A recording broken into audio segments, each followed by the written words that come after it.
예수님의 제자 그러면 보통은 되게 탁월한 능력을 가진 사람들이라고 생각하기 쉽습니다. 그러나 성경을 잘 읽어보면 그들은 되게 평범한 사람들이었습니다. 물론 제각기 그 사람들만이 가지고 있는 달란트, 특별함이 있기는 했지만 우리처럼 힘겨운 일상을 살아가는 보통 사람들이었다는 거죠.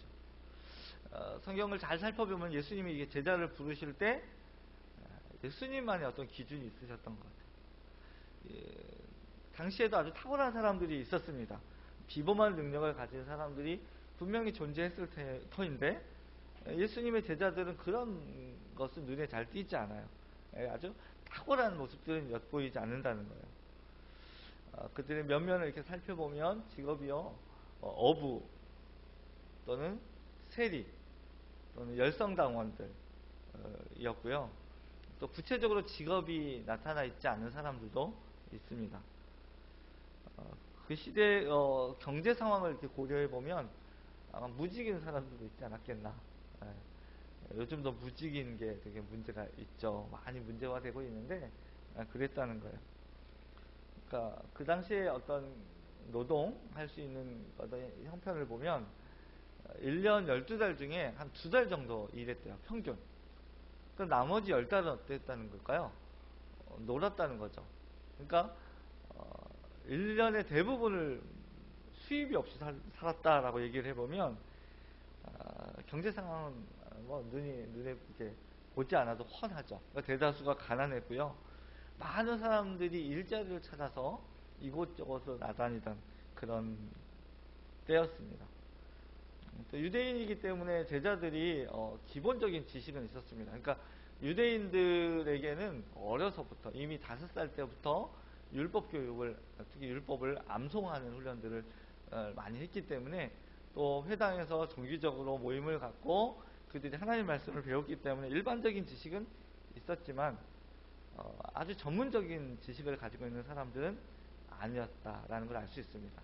그러니까 제자들이 그랬다라는 거예요. 어쨌든 예수님의 제자가 된다는 것은 그들에게 큰 영광이죠. 우리를 불러주시면 얼마나 영광입니까? 그런데 우리가 아는 대로 무리들이 되게 많았어요. 무리다, 군중이다 라고 하는 그 사람들이 많았었는데 그들이 제자로 선택될 수 있었던 특별한 이유는 무엇이었을까요? 이유는 간단합니다.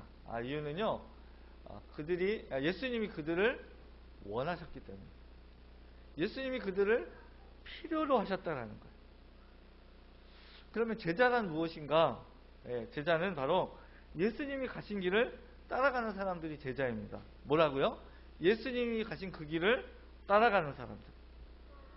그 길을 걸을 수 있는 사람들을 제자라고 하는 거예요. 그 길을 묵묵히 걸어가면서 예수님이 사셨던 삶을 따라 사는 사람들이 제자라는 거예요. 예수님 요한복음에서 이렇게 말씀하시죠. 나는 길이요 진리요 생명이니 나를 말미암지 않고는 아버지께로 올 자가 없느니라. 예수님이 뭐라고요? 길이라는 거예요. 그러니까 길 대신 예수님을 통하지 않고서는, 그 길을 걸어가지 않고는 아버지께로 올 자가 없다고 말씀하셨어요. 그러니까요, 예수님이 가신 이 길을 따라서 가는 사람들만이 아버지께로, 하나님께로 갈 수 있다는 거예요. 예수님 시대에만 그랬을까요? 아니요. 오늘날도 그렇다는 거예요. 교회에서 예배를 드리는 사람, 또 이력서에 종교란에 기독교라고 쓴 사람이 하나님께 가는 것이 아니라 길 대신 예수님의 삶을 따라가는 사람만이 하나님께로 갈 수 있다는 거예요. 여러분이 이건요 굉장히 우리로 하여금 두렵게 하는 말입니다. 내가 곧 길이다라는 거예요. 길은 왜 존재하는 거죠? 길을 만들어 놓고 볼고 구경하려고 만들어 놓은 게 아니라는 거예요. 예수님이 길이라고 하셨을 때는 뭐예요? 그 길을 걸어가기 위한 거예요. 그러니까 예수님이 길이라는 건 무슨 의미입니까? 우리가 그 길을 걸어가야 한다는 거예요. 자기 십자가를 지고 나를 따를 것이니라고 말씀하셨던 예수님의 말씀의 의미가 그거예요. 그러니까 아까 말씀드린 대로 종교란의 기독교, 나 교회 다녀, 이게 하나님께로 가는 지름길이 아니라는 거예요. 진짜 지름길은 뭐냐면 예수님이신 그 길을 걸어가는 사람이 하나님께로 갈 수 있고, 그 길을 걸어가는 사람이 제자가 되고, 그 길을 걸어가는 사람들이 구원을 얻는다는 거예요. 좀 두렵지 않습니까? 탁월한 능력이나 스펙이 필요한 게 아니에요. 하나님 아버지께로 갈 사람, 구원을 얻을 사람, 그들은요 그 길을 따라가야 한다는 거예요.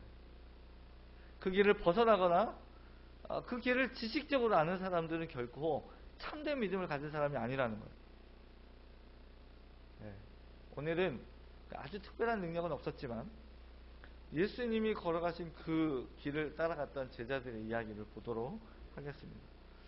예수님이 12제자를 세우셨죠. 12제자 이름: 베드로, 안드레, 야고보, 요한, 빌립, 바돌로메, 도마, 마테, 그리고 알페의 아들 야고보, 시몬, 다데오, 그리고 가룟유다.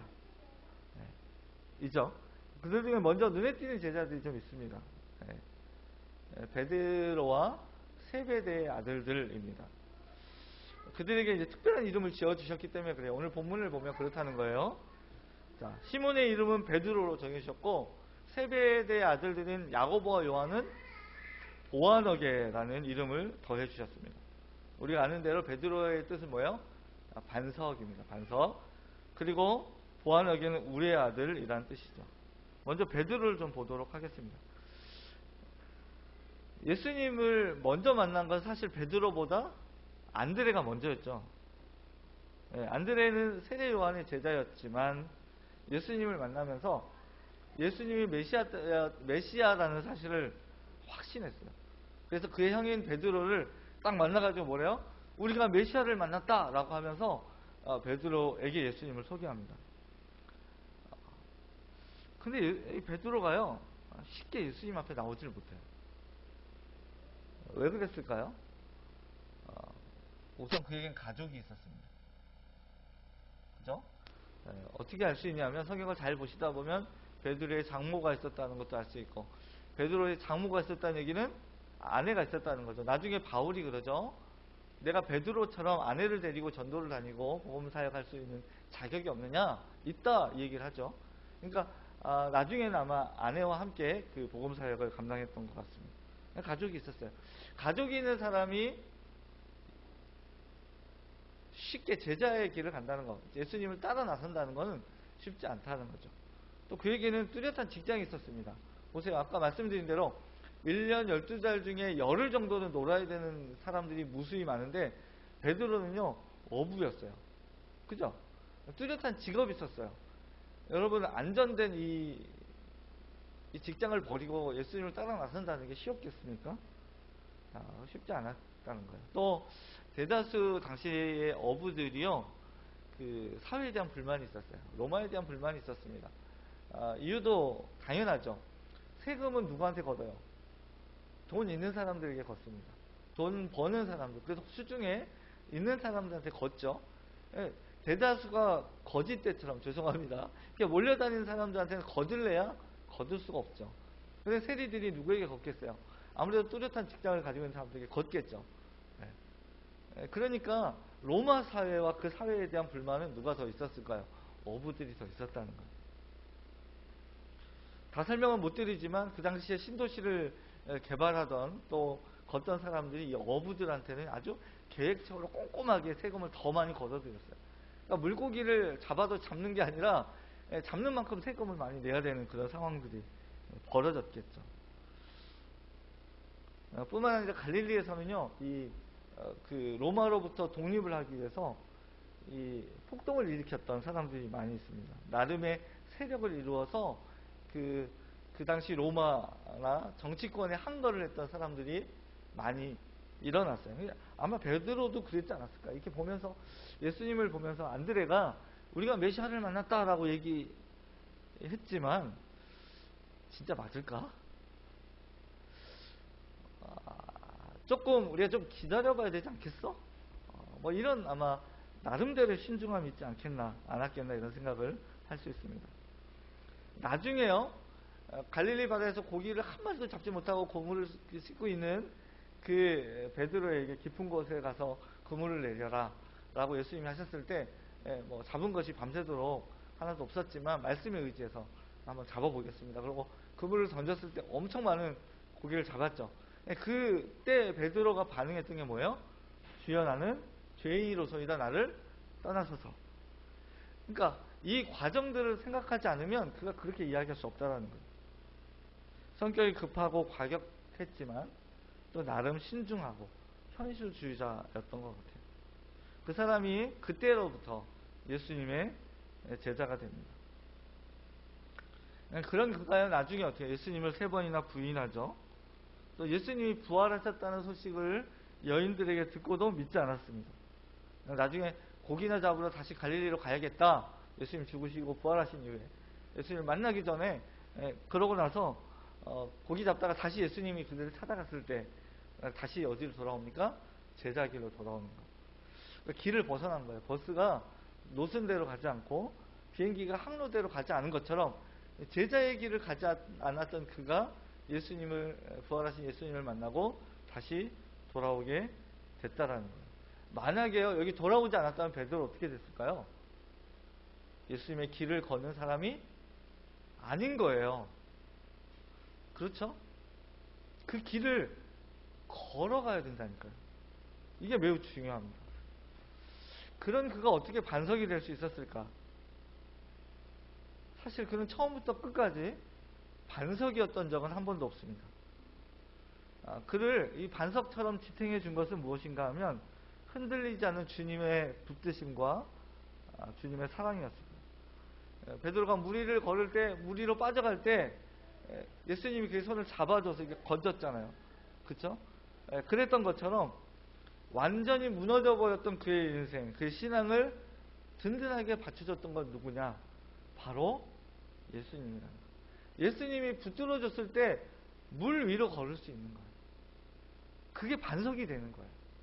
그러니까 베드로 자신이 반석인 게 아니라 예수님을 붙들고 예수님을 의지하며 나갔을 때 그의 삶이 반석 위에 세워진 그런 존재, 진정한 의미에서 베드로가 된다는 거예요.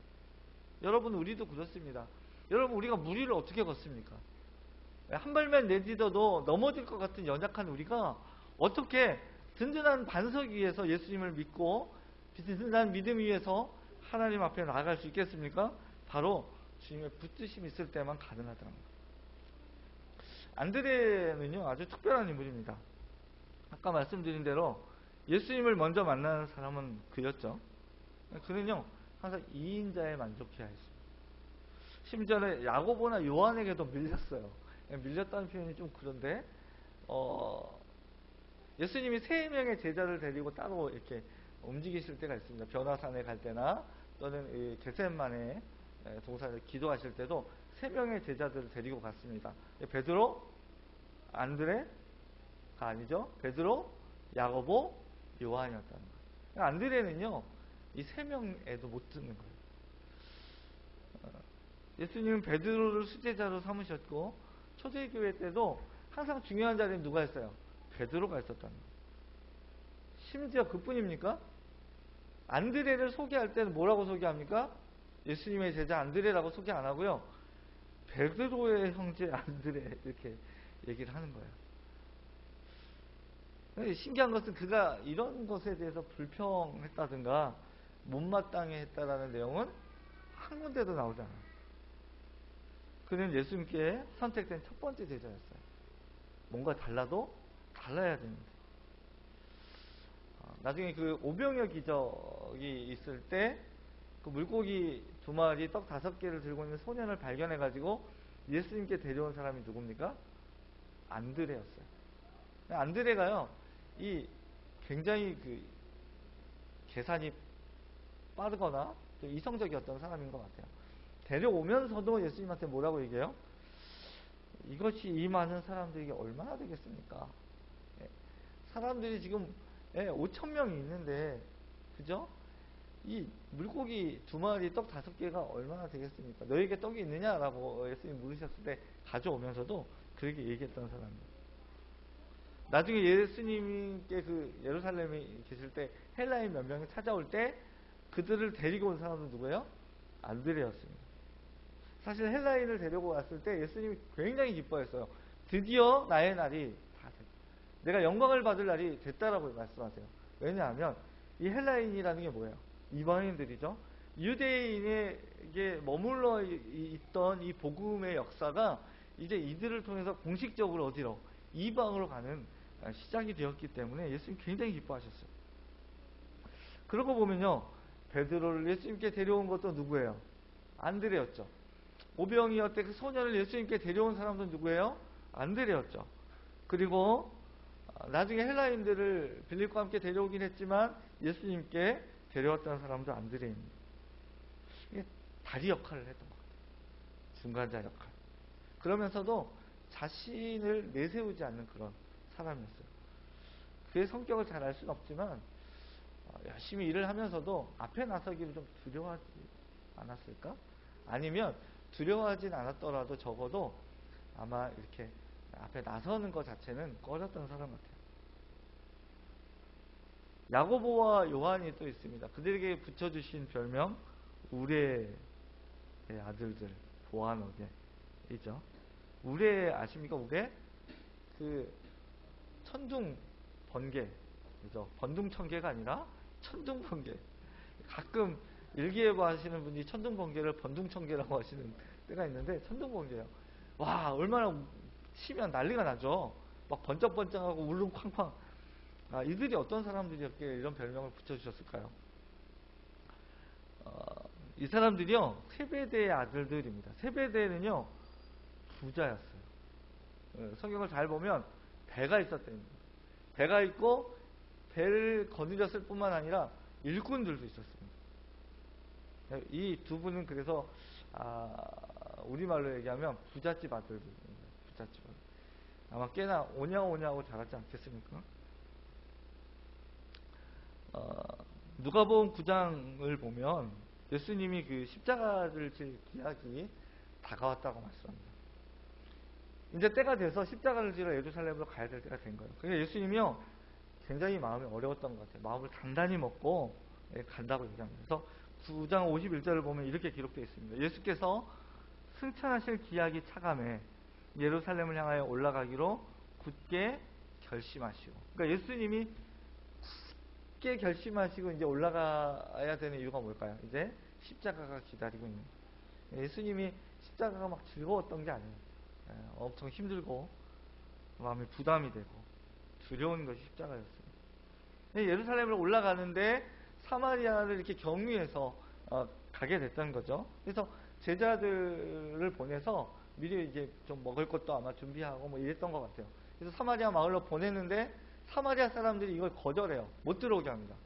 예루살렘으로 가는 일행을 막았다라는 게, 막 제자들도 그렇고 예수님도 마음이 많이 어려웠을 거예요. 근데 그때 야고보와 요한이 이렇게 얘기합니다. 주여, 우리가 불을 명하여 하늘로부터 내려 저들을 멸하라 하기를 원하시나이까. 예수님이 그들을 막 꾸짖고요, 다른 마을로 가자 이렇게 얘기하세요. 예, 아마 그들이 분노했던 건 좀 이해할 수 있을 것 같아요. 나름 좀 기대를 하고 먹을 것도 얻고 뭐 이렇게 갔는데, 심지어 사람으로도 여기지 않는 그 사마리아 마을에 유대인들이 들어가주면 좀 받아주기도 하고 고마운 줄 알아야지 거절했다니 뭐 이런 나름의 민족적인 어떤 정서도 있지 않았겠나. 불같이 화내면서 소돔과 고모라처럼 불 내려가지고 완전히 멸해버릴까요? 이랬던 사람이 누구예요? 이 사람들입니다. 이 사람들. 이뿐이 아닙니다. 마태복음 20장을 보면요, 한 어머니가 두 아들을 위해 예수님께 온 일이 있어요. 세베대의 아내라고 이었어요. 그 사람이 우리가 잘 아는 살로메라는 여인입니다. 그 사람의 두 아들이 있었는데 그 사람의 아들이 바로 야고보와 요한이에요. 이 사람이 예수님을 만나가지고 뭐라고 하냐면 이 두 아들을 주의 나라에서 하나는 주의 우편에 하나는 주의 좌편에 앉게 명하소서, 이렇게 청탁을 하러 온 거예요. 예수님이 너희가 구하는 것을 너희가 알지 못하는도다. 내가 마시려는 잔을 너희가 마실 수 있느냐? 이렇게 물어보니까 예, 할 수 있습니다. 이렇게 또 철없이 대답하죠. 아마 예수님이 이스라엘의 정치적인 왕이 되면 뭐 우의정, 좌의정, 뭐 국무총리 정도 이렇게 세워달라고 했던 것 같아요. 치맛바람이 남다른 부잣집 아들들입니다. 살로메 세베대 이 가정이 좀 부자였으니까 아마 그동안에도 예수님을 많이 이렇게 서포트 했겠죠. 그죠? 아들들이 제자로 이렇게 있으니까 아마 이 정도면 높은 자리에 앉을 수 있지 않겠나 이렇게 생각을 했다라는 거예요. 이것 때문에 다른 제자들이 어땠을까요? 완전 분노했겠죠. 분노했다고 성경에 나옵니다. 예. 근데 결국에 나중에 자기들의 그 기대대로 고관대적의 자리에 오르지는 못합니다. 그죠? 나중에 이 두 형제가 놀랍게 변하는 걸 볼 수 있어요. 야고보는 12 제자들 중에 가장 먼저 순교를 합니다. 너희가 마시려는 잔을 내가 마시려는 잔을 너희가 마실 수 있느냐? 예수님이 마시려는 잔이 뭐예요? 고난의 잔이고 쓴 잔이고 죽음의 잔. 너희가 마실 수 있겠느냐? 그러니까 예, 마실 수 있습니다. 그랬죠. 그러니까 예수님이 과연 그러하겠다 이게 말씀하신 게 이루어진 거예요. 예수님의 고난의 잔을 제일 먼저 마신 사람이 누구예요? 이 철없던 야고보였어요. 높은 자리가 아니라 복음을 위해 죽는 자리를 야고보가 앉게 된 거예요. 놀랍지 않습니까? 네. 그뿐만이 아닙니다. 그의 형제 요한은요 사랑의 사도가 됐어요.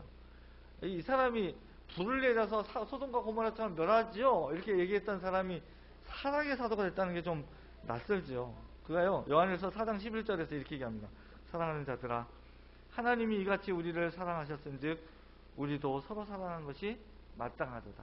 이 의미가 뭐예요? 하나님이 죄로 원수된 우리를 사랑하셔서 죽으셨으니 우리도 원수를 위하여 죽는 게 마땅하다는 의미예요. 이거 완전히 다르죠.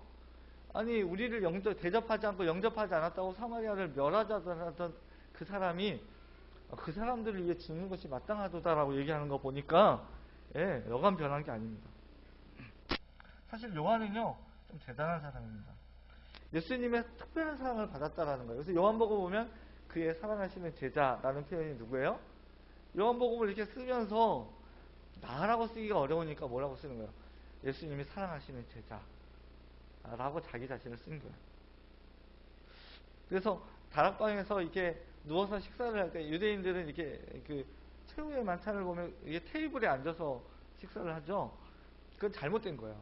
예, 그거는 그 나중에 그 유럽 사람들이 테이블에 앉아서 식사를 하니까 자기들에게 이게 투영해서 이렇게 그린 겁니다. 예, 그걸 보고 또 뭐 다빈치 코드를 만들어 가지고 이렇게 소설을 쓴 사람들이 있는데 예, 그거는 말도 안 돼. 성경적이지 않습니다. 예, 유대인들은 어떻게 식사합니까? 비스듬하게 누워서 이렇게 식사를 해요. 근데 그때 예수님의 품에 안겨서 이렇게 식사를 하던 제자가 있어요. 그 제자가 누구냐? 요한입니다. 네. 요한이 그랬다는 거예요. 예수님 십자가에 죽을 때 다른 제자들 다 도망갔는데 십자가 앞에서 이렇게 바라봤던 제자가 있어요. 누구죠? 요한이에요.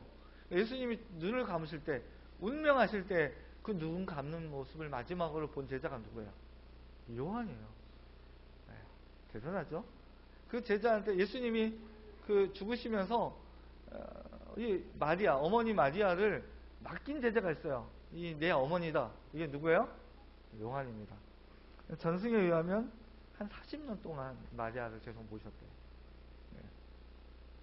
네. 나중에 에베소에서 생을 마감할 때까지 가장 오래 산 사람이 누구예요? 요한입니다. 90세가 넘어서 반모섬에서 그 요한계시록을 계시를 받아 썼습니다. 어떻게 보면 가장 축복을 받은 사람 같죠? 오래 살았으니까. 요즘에 뭐 선전 보니까 뭐 유병장수 시대라면서요. 유병장수.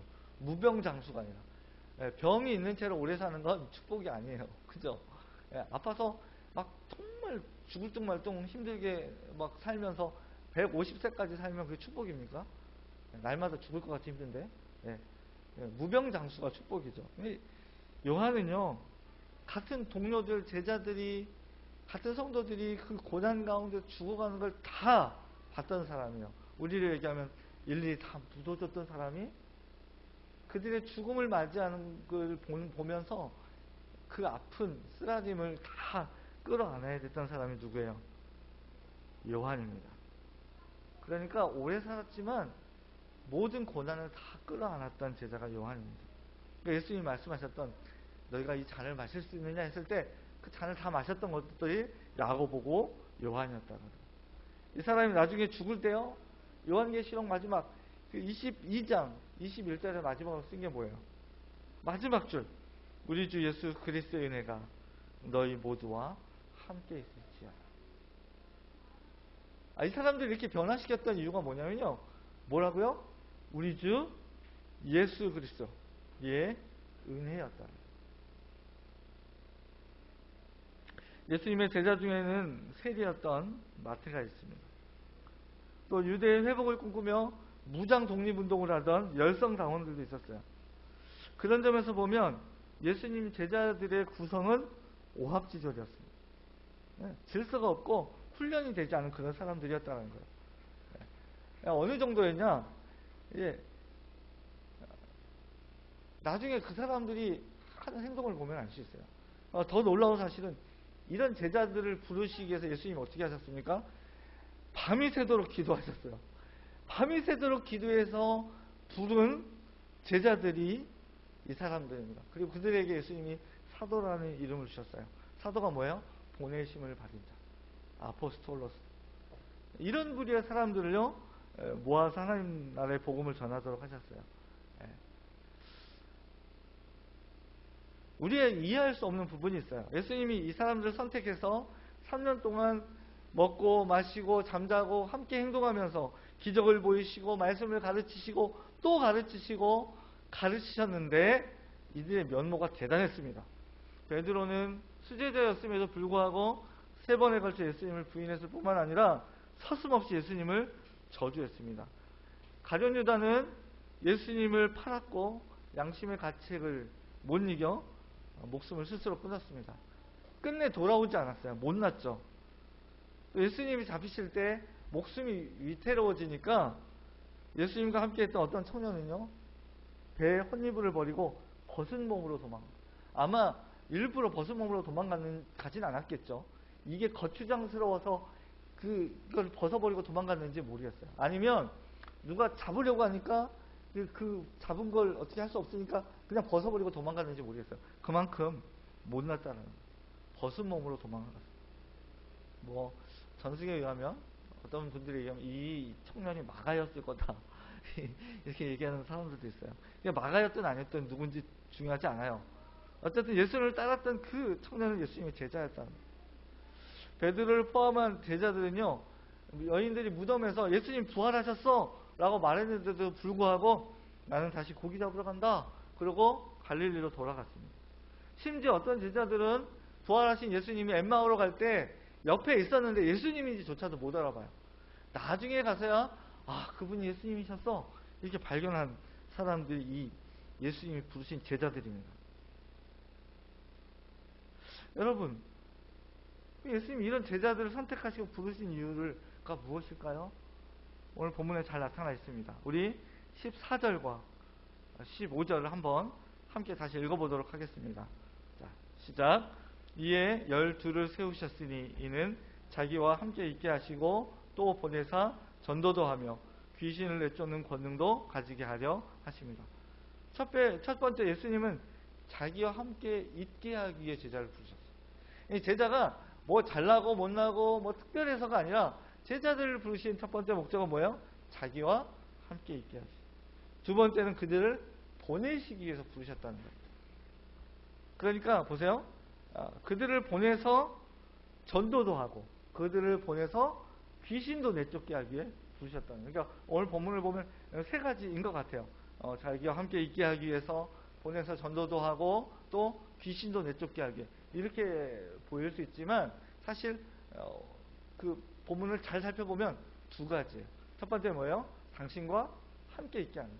두 번째는 파송하는 것.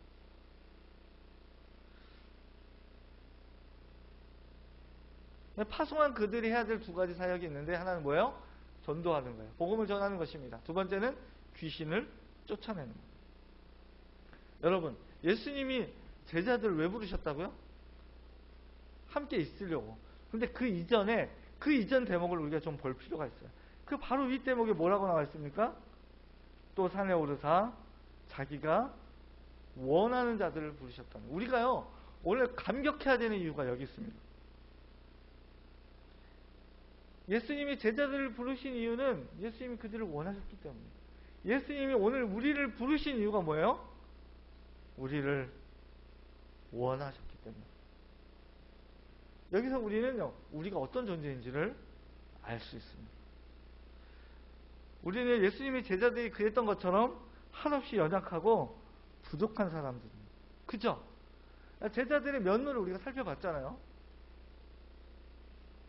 그런 것처럼 우리도 그래요. 그런데 우리는요, 주님이 우리를 원하셔서 부른 존재들이다. 예수님의 제자들은 자격 부족인 사람들이었지만 하나님은 그들에게 복음의 비밀을 전한 그런 사람들로 세워주셨습니다. 우리가 소망을 가져야 되는 이유가 여기 있어요. 우리 또한 부족한 것밖에 없어요. 그러나 오늘 예수님이 오늘도 우리를 부르셔서 그 귀한 사명을 갖게 하실 것이기 때문에 우리의 소망이 있다는 거예요. 예수님이 우리를 제자로 부르셨습니다. 제자로 부르셨다면 우리가 다른 조건을 갖출 필요가 없어요. 첫 번째는 뭐예요? 예수님이 우리를 원하셨다는 사실을 발견해야 합니다. 그죠? 두 번째는 뭡니까? 예수님이 우리와 함께 있기를 원하신다는 거예요. 우리를 귀찮아하지 않으세요. 예수님은 시시로 때때로 우리와 함께 있기를 원하시는 거예요. 우리가 기도하며 나갈 때 이런 것까지 기도하면 예수님 완전 좀 미안할 때도 있죠. 맨날 구하기만 하고 또 기도하면 또 마음 어렵고 불편할 때 있어요. 그러나 주님은 귀찮아하지 않으세요. 주님은 당신과 이런 기도 제목을 갖고서라도 함께 있고 시시로 때때로 교제하기를 원하신다는 거예요. 사랑하는 여러분, 예수님은 여러분을 원하십니다. 그 간절한 부름에 응답하십시오. 우리가 예수님에게 있어서 귀찮은 존재가 아니라는 거예요. 또한 예수님은 우리가 이 예수님의 은혜를 깨닫고 변화된 삶을 살며 전도자가 되기를 원하신다.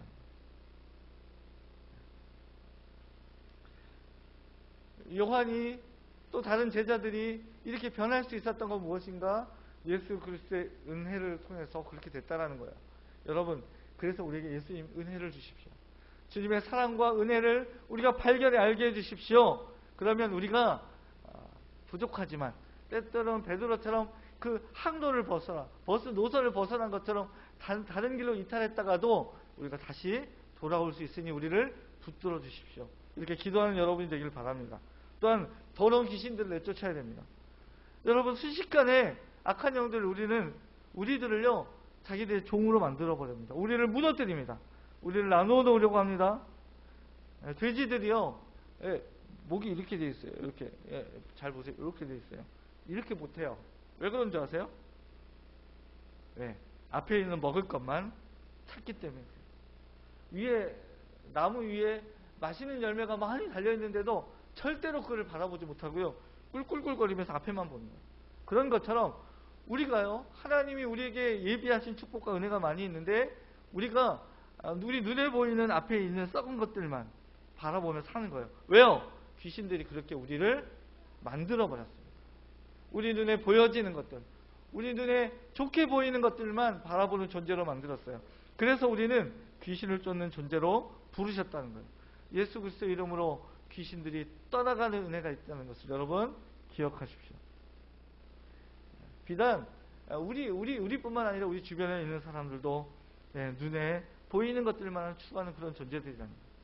사랑하는 성도 여러분, 기억하십시오. 예수님은 우리를 원하셔서 우리를 부르셨습니다. 또 예수님은 우리를 원하십니다. 또 예수님은 우리를 보내셔서 예수 그리스도의 복음을 전하는 존재로 삼으실 뿐만 아니라 또 우리로 하여금 이 사회를 지배하고 있는 악한 영들을 몰아내고 하나님 나라가 세워지는 그런 사도로, 그런 주의 자녀로 부르셨음을 기억하고 예수 그리스도 은혜 안에 승리하는 여러분과 제가 되기를 부탁드립니다. 기도하겠습니다.